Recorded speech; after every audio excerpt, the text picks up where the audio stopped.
Hello, and welcome back to Dentistry Talks. I'm your host, Gabby Bissett, and today we're joined by a guest with a very unique career and journey. Vicky Silverthorn is a professional organiser who has appeared on This Morning and Nick Knowles' Better Homes. As an Amazon best-selling author, Vicky's insights into organisation and decluttering offer valuable lessons for dental professionals who are looking to streamline both their workspaces and their home lives. In this conversation, we'll be focusing on the power of simplicity, discussing practical strategies for maintaining an organised and efficient practice. Vicky will also explain how decluttering can positively impact mental well-being and share practical tips for reducing stress and improving focus in dental practices. On top of this, Vicky also offers insights from her personal journey as an adoptive solo mum and how it has influenced her lifestyle. If you are looking to bring more order into your dental practice or busy home life, this episode is for you. Hello, Vicky. Thank you so much for being here. Hello, thank you for having me. How are you? Very, very well. Wonderful, Good. Wonderful. That's my favourite answer when I ask that question. I am really excited for our conversation because you have a very, very unique job. Yeah. That I think a lot of people would be very interested to hear about and what that's taught you as a person and how they can apply what you do in their lives, both professionally and personally. Yeah. But before we start, I'm going to chuck a question at you about simplicity, which is a sort of overarching theme, I guess, of much of the conversation that we're going to have today. Why is simplicity so important to you? I like this question already. Simplicity is so important to me because I feel I am someone who feels the overwhelm in life. I have worked out after quite a long journey of what I'd call moving towards simplicity. That complication gives me overwhelm, that a diary too full gives me overwhelm. And I don't think I'm speaking for myself, but I think this is a very common theme, 100%. In people today. Too much on my plate gives me overwhelm. Admin gives me so much overwhelm. And that's why I've been chipping away at different corners of my life for a long time, just to try and simplify it. And it's an ongoing journey, like I said, this moving towards simplicity, but it is very rewarding. Very rewarding. It's a journey. It's a journey. It's a journey. And it makes you can breathe again. Yeah. That sounds like something I could very much do within my life. I'm sure there's a lot of people are tuning in today and thinking, I need to know more about this. Yeah.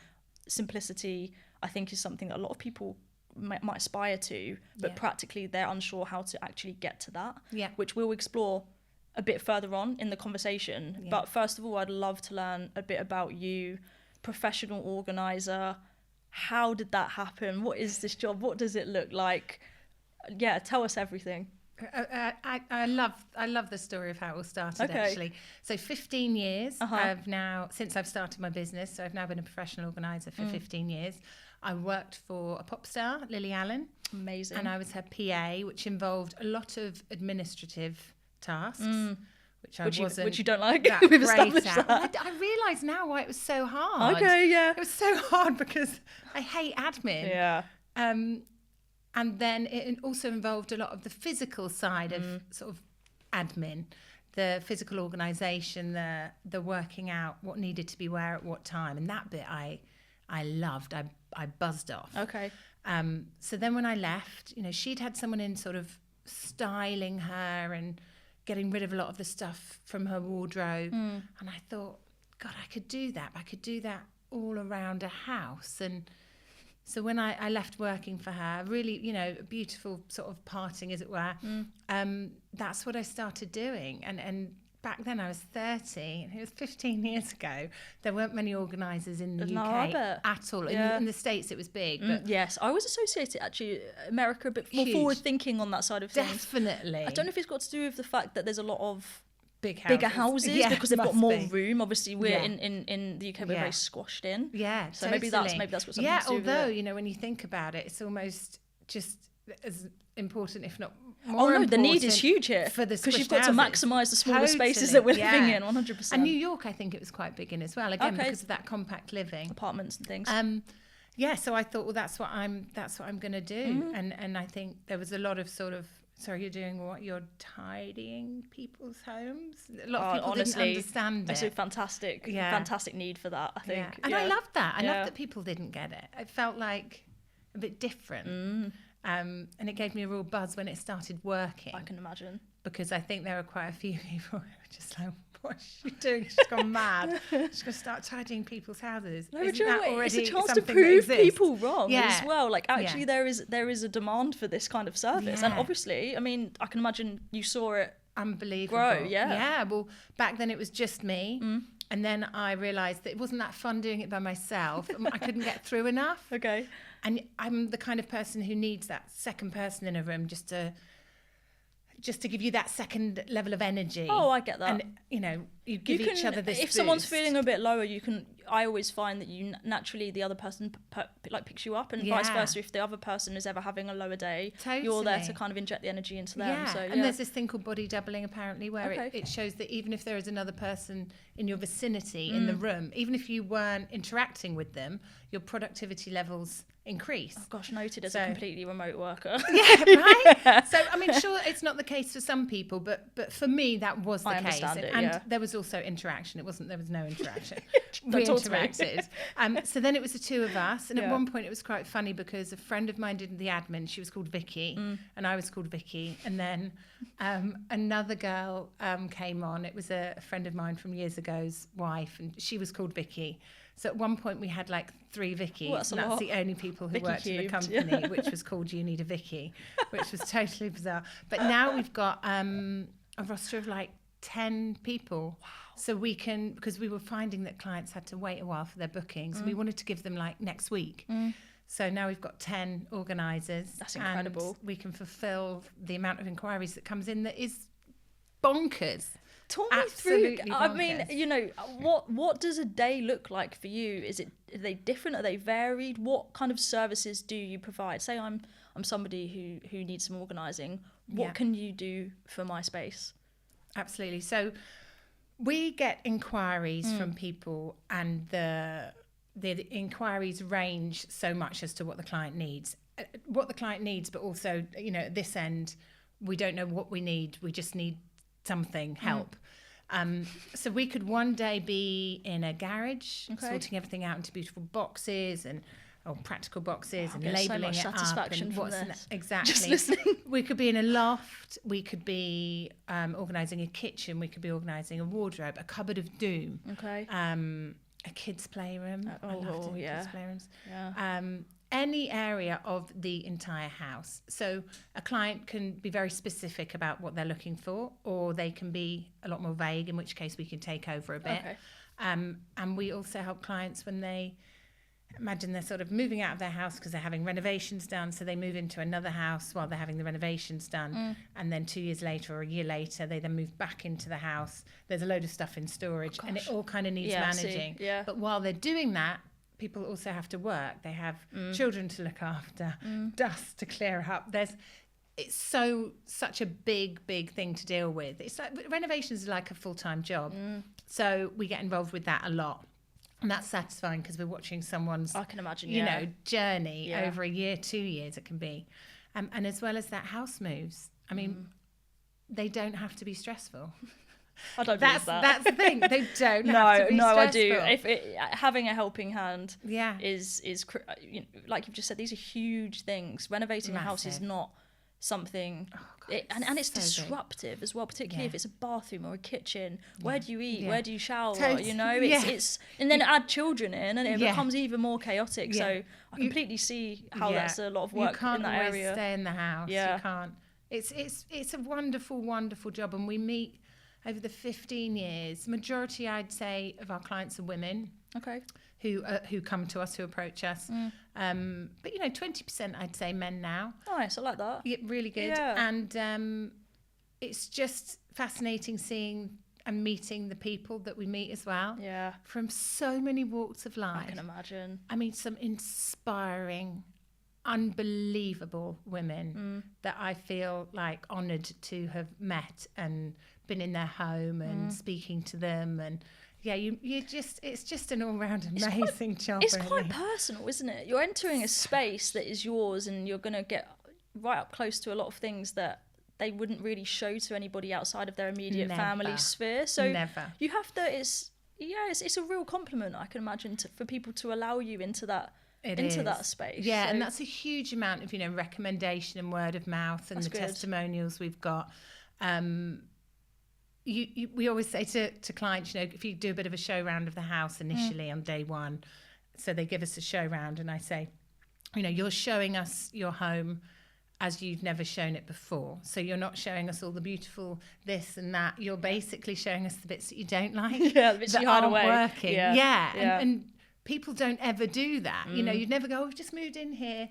Oh, look, I don't like that and I like that. It's more like I've just moved in and people are like, oh, I love your artwork. Yeah. Oh, that's a nice sofa. Exactly. But we're going like, and what about this cupboard? And they're like, oh, we shoved everything in there.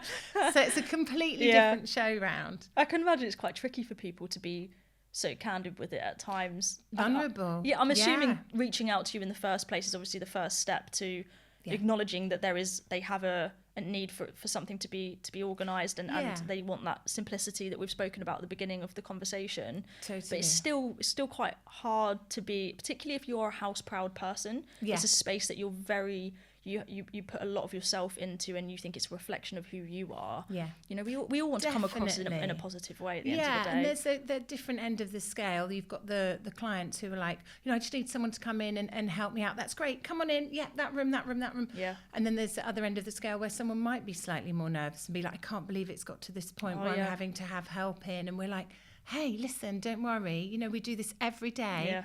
We don't come in and judge. We come in and go, oh, I know I can change your life with this. We can literally simplify that, organise it, and then I think, within 10 minutes of us being in their home, they're like, relax. Okay, I get it. These people are okay. They're safe. Which we are. Organisation is obviously something you're extremely passionate about, and you feel it can have a far-reaching impact in all areas of people's lives. Obviously, given this is your business and this is what you do, you must feel that way. What is it about having a well-organised space? Let's talk maybe more on the business side here as well, perhaps a dental practice, or there may be a desk at home that people in dentistry work from when they're doing other projects, the business side of things, perhaps a practice owner who needs to do all the admin tasks to do with the general running of the business and the practice. Why are you so passionate about good organisation?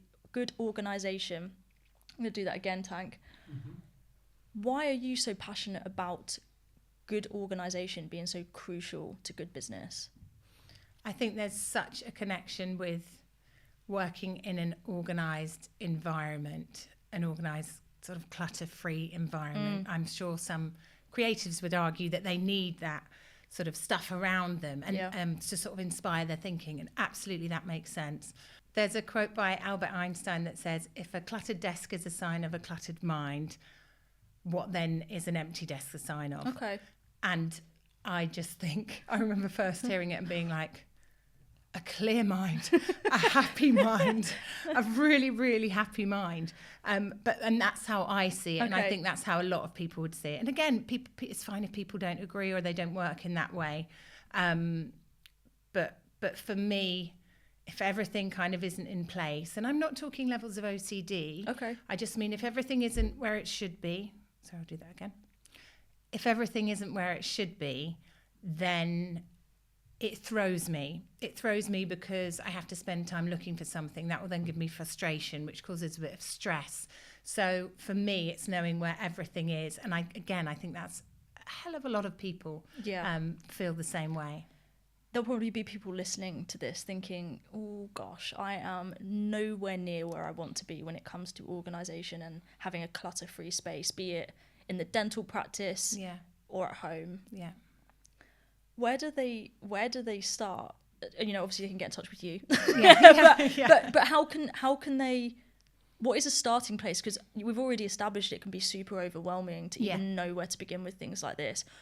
What can be implemented from the get-go to help improve the space that they're working in? Yeah, really, really good question, because I think as soon as you think of it as this, say it was a dentist's office, or a dentist's, what's the word, studio? Practice, dental practice, So say it was a dentist's, so say it was a dentist practice. I think if you think of that as a whole, it's a big task. Yeah. It's going to take a while 100%. to go through each corner. So you have to stop thinking of it like that. In the same way as if you were doing your house and you said, I'm just going to pop home and declutter my whole house. You know, it's not doable unless you've got a lot of free time on your hands. So it's looking at the small areas that you can start on and really realising that they will make a difference. Tiny drawer is a good start. Okay. And the key is to pick where you're working, Okay. work on it, emptying it, going through it. What don't you need anymore? What can you live without? Putting it back together so that completion is there. That feeling of completion is such an important thing when you're decluttering and organising a space. And then stopping. And that can be stopping until the afternoon or stopping until the next week or stopping until the next day. But it's just stopping. Always having a break. It's having that break. It's stopping when you've completed something. Okay. Because then you're going to go back to it because you're finishing on a high. You're going to go back to it with this positive feeling. Yeah. If you pulled, imagine you're in a dentist practice and you pulled out the whole room and started laying it out everywhere, you know, and you're by yourself maybe, or you've got one other person. That's a huge job to do. You might get a bit bored. You might not suddenly realise you haven't got enough time because you haven't worked out how long it's going to take. You don't know how long it's going to take. You don't want to finish on, not failure, but you don't want to finish on an area that is incomplete. So that's like a huge tip for anyone embarking on any form of decluttering. You only start what you've got time to complete. That does make sense. That completion element, I think, is really important because Huge. it gives the task validation. Okay, fine, that was worth my time. Yeah. I mean, so just to sort of make it about me. Yeah. I can be I'm quite impatient. It's just part of who I am. I can lack patience with certain things, and I think I'm a tidy person. I would say that I keep areas in good shape, but sometimes there'll be particular, for me it's you know, a drawer in the kitchen that's just inevitably become that space where letters go, but also loads of other things, and exactly. And I think I think knowing that you've done something and being able to kind of check it off is important for my own to then initiate another move towards organising something else. Whereas if I start something and then I think, oh gosh, this is just too much for me, I won't do it. I don't feel motivated to do it again. And to go back to it then. Yeah, exactly. It's got to be achievable. It's got to be achievable, and it's got to be able to be done in the time that you have. Yeah, that's practical, that's realistic. I'd be interested to know if there are any health benefits to this kind of organisation. So personal health, maybe be it physical or mental. Have there been any studies? Have you noticed any benefits from having a clutter-free space on your own well-being? Yeah, so let's go to someone who sort of people will absolutely believe it straight away to start with, rather than just hearing it from my mouth. But there's this fantastic lady who I've never really heard being talked about in the world of organisation and decluttering. You know, there's some sort of William Morris quotes that get used quite a lot. Okay. But I sort of delve deep sometimes when I'm going into this whole on organising and the psychology behind it. And there's a lady called Sabine Kastner, who she has lots of things behind her name, under her name, but she is basically a professor at Princeton University, and it's all connected with neuroscience, and she's just amazing. Yeah, she sounds it. If you dig deep, I will. It's interesting. And she basically has done studies and looked a lot into the visual impact of clutter on the mind. Okay. So she refers to something which is when you cross a road, your mind scans like hundreds of things, thousands of things, just to be able to cross a road safely. Okay. You're scanning for cars, people, dangers. You don't know you're doing it. It's done in a split second. Yeah.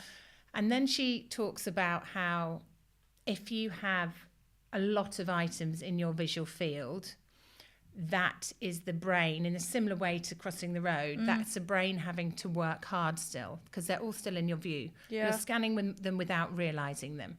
So even to find something, if you're scanning 100 things around that something, that's still your brain working hard. So she's talking about a full room, that say that you're working in, how much of an impact that can have on the brain and how it tires the brain. You know, and when someone like that says it, I was just like, done. Right. I know, I'm in the right, I'm doing the right thing with my job. Yeah, doing the right thing. Yeah. And again, I know creatives who sometimes they want that inspiration, and that's a different thing. Of course. You know, but if people are looking for that boost in productivity, lower stress levels, if they want to feel that change, I'm not saying look at a blank wall. I'm not talking about minimalism ever. No. Simplicity, minimalism. Thanks for clarifying that, actually, because I think simplicity. I'm not a minimalist. Oh gosh, that word is hard. Minimalist. You just say it for me. Those two things for a lot of people will overlap. But it's interesting. I like that they are mutually exclusive as well. They don't have to be. They're not the same thing. Yeah. So it's good to differentiate, I think. Totally. Yeah. And I describe it as my home is as simple as it can be. Yeah. For someone who, in my situation, has a child, and has certain things that I need in my home. So the level of simplicity I have in my home suits me brilliantly. Someone else might come in and go, she's got too much. Someone else might come in and go, oh, I'd need more. But for me, it works, and that's the key point. I was about to ask that. So there's not really a one-size-fits-all approach to this then? Never. No. Never. I've got clients who say, you know, we've come in, and it was really interesting for me to actually see this. And they've said, look, you know, yes, we're working on the kitchen today, but please don't touch my dining table. And in the middle of the dining table, it was covered in pens and pencils and little bits and bobs for the kids. And she said, I like that there.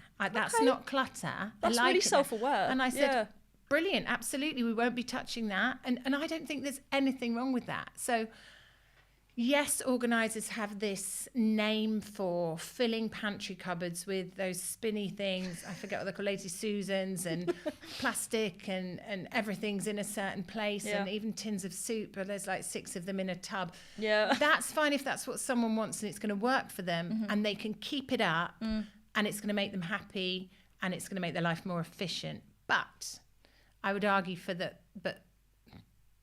But I would argue for the majority of people that could give them more stress equal to opposite clutter effect. And have the opposite effect. Some people. Yeah. We do everything. I can imagine it's very varied. And it's nice though, because that's like dispelling a myth surrounding perhaps organisation. Yeah, it's needed. Social media has a lot to answer for when it comes to what comes to mind for that. And it's I think also, I'm really glad you've made that point, because I think it allows people to be more forgiving towards their way they live, because you know, life's stressful.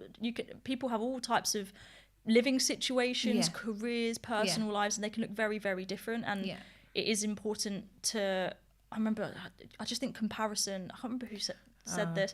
There's lots of quotes about comparison, but just it can be so horrific. The impact of comparison, and I'm not like that, I don't do that, and social media has really brought that higher and higher and higher for a lot of people. Inevitably we all look at things and we think, I'm not like that. My home doesn't look that way, my home doesn't, you know, it's way more chaotic than that, and you can be quite hard on yourself. I think it's really key to say that organisation really, yes, it's a look for some homes, for a lot of homes, but actually more than that, the important bit is it's a feeling. If you feel organised, that doesn't necessarily equate to lines of plastic tubs labelled neatly in every single corner of your home. Organisation can equate to me saying, where's this, and being able to find it straight away. That for me is organisation mainly. My pantry isn't covered in plastic tubs. It wouldn't work for me. It would almost hinder me in some ways, because the shape of my, you know, pantry or food cupboard, you know, just doesn't suit that. Mine looks like a shop, but it doesn't suit that. Yeah. So I think that's, like you said, the importance of putting that across to people. I think for a lot, it would make people go, oh gosh, thank goodness, because I felt organised, but my home doesn't look like Instagram, so I thought it wasn't organised. It's like, no, it still is. It still is. It's fine. Too much pressure. Absolutely, and we all do it. And I think dentists, dental hygienists, dental therapists, dental nurses, the environment they're working in is they've got enough going on. They don't need to. They don't need to be worrying about what their home looks like. But like you said, there are some tweaks people can make to improve improve it. And the benefits, it sounds like, are just far-reaching, better productivity, but also just feeling better in yourself, which at the end of the day is the most important thing, right? Absolutely. And I would imagine that in dentistry, you are having to be focused from the second you get 100%. in to the second you leave. Yeah. That focus is, I can only imagine, intense. Yeah. You are with people, you're switched on the whole day, and you're focusing on this thing It's they're doing, which is medical. Well, and it's fear big. of litigation. What if I Totally. don't do this right and the patient complains? All Huge. kinds of things that are running through your head. Yeah. And then you've got your personal life as well on top of that at the end of the day might be running in the background. It's hard. Yeah. So within that process of each day, when you're a dentist, you need to be able to put your hand on exactly what you need, like that. Yeah. You need to then, I would imagine, when you leave and you go home, to have that feeling of calm. Yeah. Have that sense of calm. And that's why it's so important for, within this industry and many industries, but within this industry, to ensure you do feel happy and calm within your home. So you do that, get that kind of switch off. Yeah. You want to walk through your door and go, and not walk through your door and go, oh, I've got to do that, I've got to do that, I've got to do that, I've got to do that. That visual to-do list, which clutter often is. Clutter is this visual to-do list shouting at you. It's a good way to put it, actually. Like, do this, you've still got to do this. No one wants to walk in the door after a busy day at work going, oh, yeah, now I'll start my home job. Don't get me wrong, like, obviously, if you have children... that happens anyway. Well, but you don't want something in addition to that. Exactly. That actually, I was going to ask. There's an elephant in the room here that I think a lot of people listening will be thinking, oh, I have a big family and children. Yeah. It can get out of control with toys. How they behave, dinner time, things like that. It can build up, and it's really tricky to keep on top of it. Particularly if they're not surrounded by an abundance of support. Yeah. If you're kind of doing it by yourself. Yeah. Actually, I was going to ask you if you talk about you a little bit before we go into that. So, I mean, how do you describe yourself?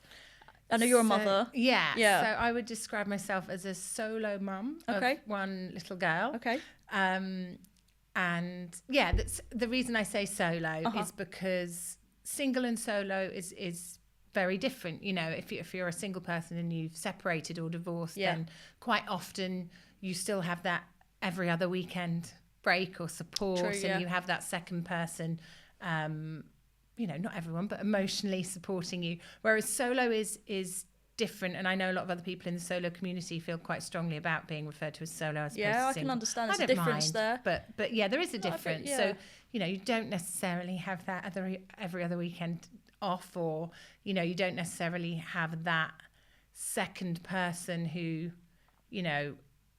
has an the same invested interest as you in that child. Yeah.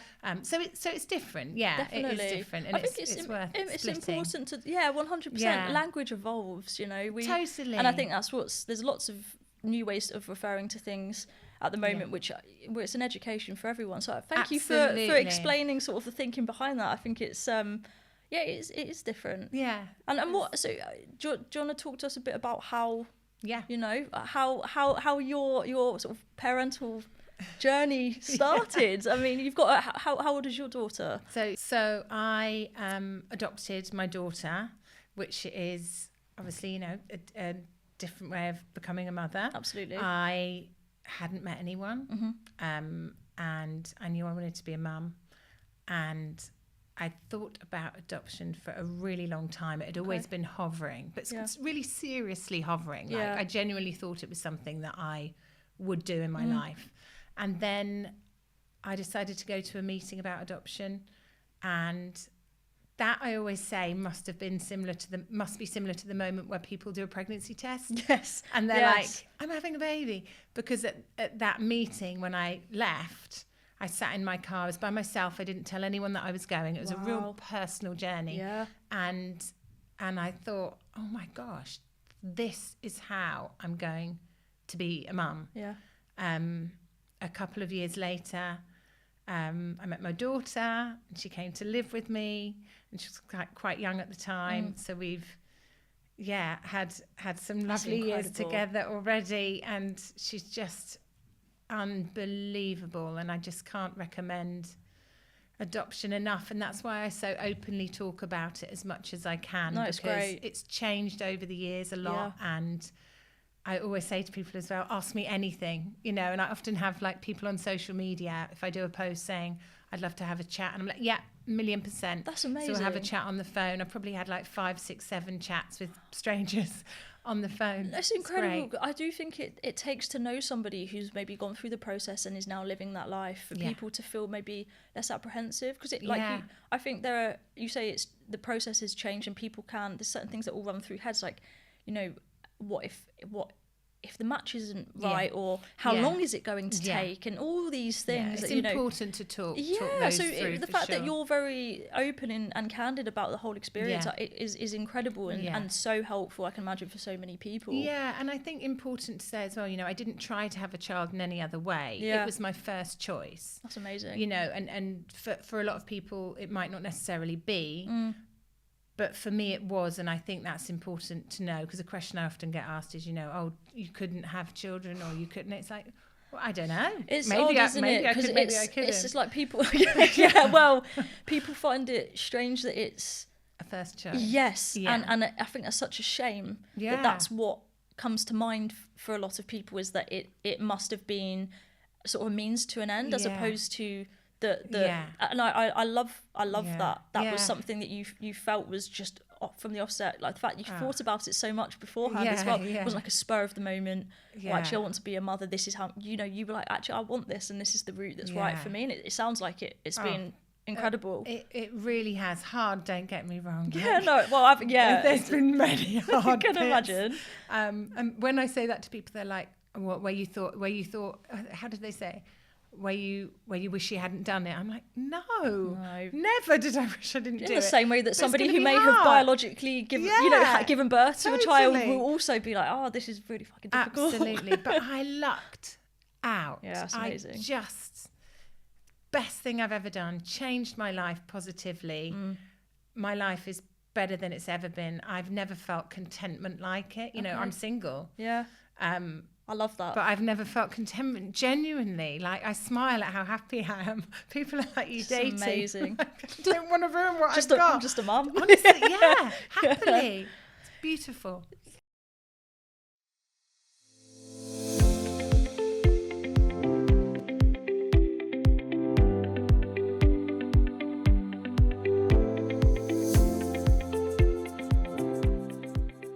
There may be people listening who are nervous about perhaps pursuing that journey for whatever reason, because obviously it sounds like you're on hand to have those conversations, but also I think that whole element of being single and being a parent, unfortunately I just don't think we're quite where we need to be on that, because I don't want to put words in your mouth, but I can imagine people were kind of taken aback perhaps by that decision for you know, this is something you're going to do and you're doing it alone, like you say, it's not like you were with somebody and you've separated, you initiated this journey as you. What would you say to those people who might want to do something similar?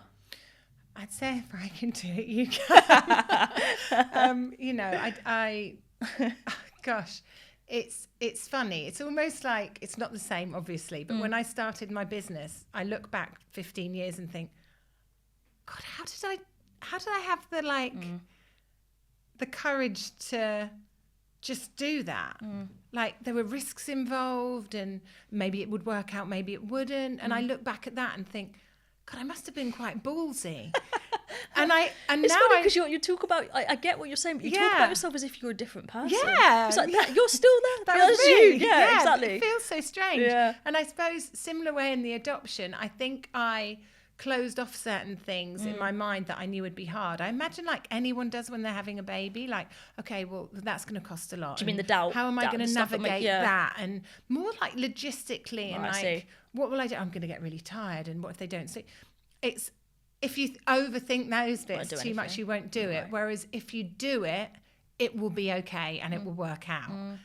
We all know that. Yeah. We're very capable of a lot. Very capable of a lot. Do you think looking back at your past self when you made these bold business decisions helped you to reassure you that you could do it? Yeah, I do. I really do. And the best thing I could have done would be to have had my own business when I did do it as a solo parent. Actually, that worked fantastically for me, and sort of still does. Yeah. So I'm glad that I made the career choices I've had. It sort of all flowed into place, you know, Lovely, even up until this day where I can pick her up from school, and you know, I want to be there to do that, and I wouldn't have been necessarily able to if I'd have chosen a different career path. Yeah. Incredible. Yeah, it's incredible. It is. It bringing it back to the organisation side and the elephant in the room that I referred to earlier. So the children in a house usually does equal mess / chaos / disruption. Yeah. So how is that something that you've not only managed in your own life, but what are your recommendations to those who may have, you know, a child or children, and how they kind of keep organised and balance it with just the inevitability of having children in a space like that? Yeah. How do you strike that? It must be quite hard. Yeah, there's a few tips actually, especially when you have children in a home, and you know, because it can become chaotic. There's a few tips. So number one would be have the amount of items within your home that fit within your home, that you can store properly. Okay. So by that I mean, often when we go into a home that we're working on, they will have enough belongings.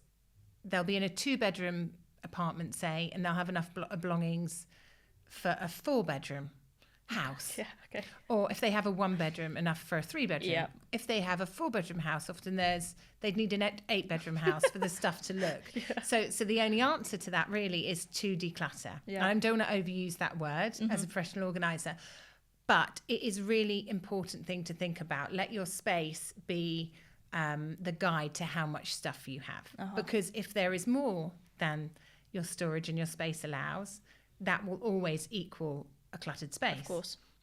You could keep filling your space with extra storage, but that's just going to clutter your home with extra storage. Furniture can still clutter as much as stuff. So just by putting it behind closed doors, that doesn't necessarily mean that things are under control. Okay. A really important thing with children is that they feel the negativity of clutter too. Oh, of interesting. Too much stuff. So if you picture as an adult, as a grown-up, we go into a wardrobe in the morning, and if it's too full and it's messy, we will often go to the same things. And we'll wear that sort of 20% of our wardrobe most days, because we haven't done a declutter. We don't know what we don't know what fits. We don't know what we like anymore. We haven't gone through it. Then picture a child going to, say, a toy cupboard that's rammed full. It's got stuff in it that they like, don't like, use, don't use, they're too old for, too young for, and they will probably also stick to their favourites, but not because they're choosing them as a favourite, because their little minds just don't go to anything else within the cupboard if it's hard to get to. If something is hard to get to, you instinctively, without even sort of consciously thinking it, you just won't do it. It's too hard. You haven't got time. Life is fast paced, and a child makes a decision very quickly. We've seen them, they're very impulsive. Toy cupboard, that, done. You know, but their little minds are going, no, not that, can't even get to it. If I pull that out, that's all going to, you know, come out and come toppling out. It's too hard to get to. They don't have those conscious thoughts, but that's just like this instinctive thought. So it's really important for their minds not to be it's really important for children's minds not to have too much visual clutter too. That can give them stress. We as an adult can go, that's stressing me out, there's too much. A child can't do that. So that's just this little ball of stress that's sitting there because there's too much for them to choose from. It hadn't even occurred to me that was something to consider. Yeah, too much choice and too much decision. Not a good thing in my world. Do you know what? This is a great, I think I don't have children, so I'm just going to put that disclaimer there, because I don't know what it's like to be a parent. But I think parents, obviously, all you want to do is do the best by your child. And I think they can feel I can imagine you feel pressured to conform to certain ways of, like, you know, demands of what other children might have and things, you know, you want to buy them everything. But I guess this is a really good reason to have some self-control and be like, actually, I'm not the worst parent for saying no to something, or saying, actually, no, we need to get rid of a few toys, because it sounds like, actually, whilst it might be hard for you to do that because you don't want them to feel upset, actually it's going to help in the long run. It's good for them. So good for them, having less choice. There's this example I use in my book, which is, you know, when you go into a restaurant and there's a huge You know when you go, sorry, it's a huge membrane. You know when you go into a restaurant and there's a huge menu and it's got like 3 different sides, and you turn it back and you turn it this way, and you're in a group, and the waiter comes around and you're like, can you come back to me? And you're trying to make a decision. It's like, what are you having? You know, do me last. And then imagine you go into another restaurant and you're presented with this beautiful, crisp, clear piece of A4 paper with the choice of 2 starters, 2 mains and 2 puddings. You don't go, oh, is that it? You just go, oh, I'm going to have the and a happy mind, because you have had less choice and the decision was easy to make, as opposed to this big, you know, menu. I get overwhelmed by a bigger menu. And we've got to take that thought into the rest of our lives in our homes, I think. Absolutely. Especially with children. Yeah. Let them pick from 5 things. You know, put a basket out in front of them to choose from. Also, side note on that is just like, this is kind of totally irrelevant, but it's just popped into my head, is it's sort of teaching them the value of things as well. Yeah. And it, it has it's multifaceted in its benefits, which I think is really, really good. And it's we have, as humans, particularly these days, we have way too many things. We need it far less than we think we do. I've got a friend actually who moved. She walked from Mexico to Canada. It's called the Pacific Crest Trail. Yeah. Then she went and walked the entirety of New Zealand. Now she's living in New Zealand, and for I think about a year she was just living in a van. Yeah. Now I'm not saying everybody can live in a van. No. I don't think we all can, and I was very, very impressed by how that just became sort of just a way of living for her. But she said what was really interesting is her needs literally became very like basic, like where am I going to find a toilet? Where am I going to find clean water? And that was the extent of her stress, and it kind of taps into a bit what you're describing there, which is, just scale back, simplicity. I'm not saying we all should all worry about where we're going to get drinking water from, but it's a good lesson. Absolutely. And it made me walk away. And after that conversation, I walked away and really reevaluated how I live, and thought, actually, as humans, we need far less than we think we do. We really do. And don't get me wrong, I do not do this perfectly. I'm a professional organizer. I recognize when I'm going off track. It's very hard with Christmas and birthdays and all this stuff comes into your house, and but I do regular declutters, and I'm very happy with the amount of stuff that's within my home. But I'm also not scared of temporary mess. My daughter can trash the whole house as long as the systems in place mean I can tidy up in 10 minutes. And that I'm really pleased with. And the tidying and the systems I've got in place are simple. A basket, put it away. No complicated subcategories of toys and stuff around my home ever. But it's very interesting. And to go back to your point, there's a connection, I think, when we go on holiday and we take a suitcase full of stuff. I know some people take a lot more than that, but I like to take the minimal amount with me on holiday, and I enjoy having less to choose from of an evening. And we hang out our clothes in the wardrobe, and a hotel room is kept very simple because we haven't got much stuff. We haven't got much of our own stuff there. And I do think sometimes, for me anyway, that's part of my holiday. I like that. Not having everything in a room. It's one of those things that people often view as like a problem. That they need to overcome. Like, how can I bring my entire wardrobe to Spain, to Italy, to Greece with me for my summer holiday? And it's like, it's funny. I like this reframing it. And try and make it a challenge, try and get some enjoyment from it. And you save money because you won't have to pay for a big case potentially. Exactly. It's a win-win. I like it. I like that. I understand the appeal. I do. Yeah. To round us off, I want to ask you what the best bit of advice is that you've ever been given.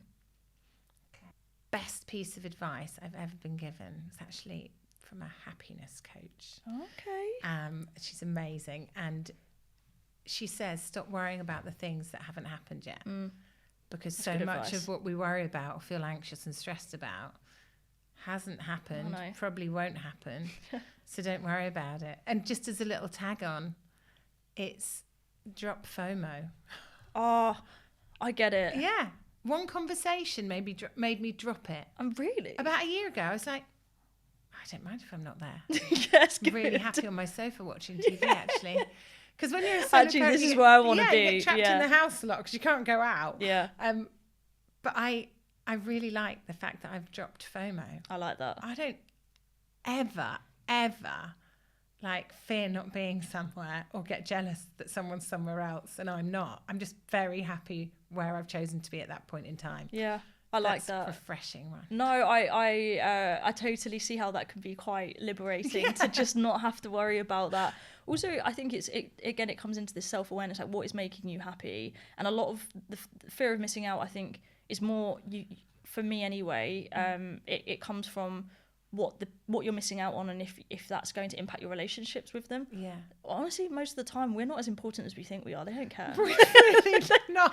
They don't care. If anything, they're like, really Gabby's not here, please. No, Yeah, I'm joking. absolutely. But you know, it's Yes. we place a lot of importance Yeah. on things that most of the time just do not matter. They just don't matter. And it's so refreshing, like you said, just to not ever have FOMO again.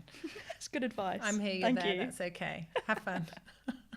Vicky, thank you so much for coming on today. It's been a really, really good conversation. Thank you so much for having me. Honestly, it's been so It's nice been good. talking Thank to you. you. Thank you. Thank you.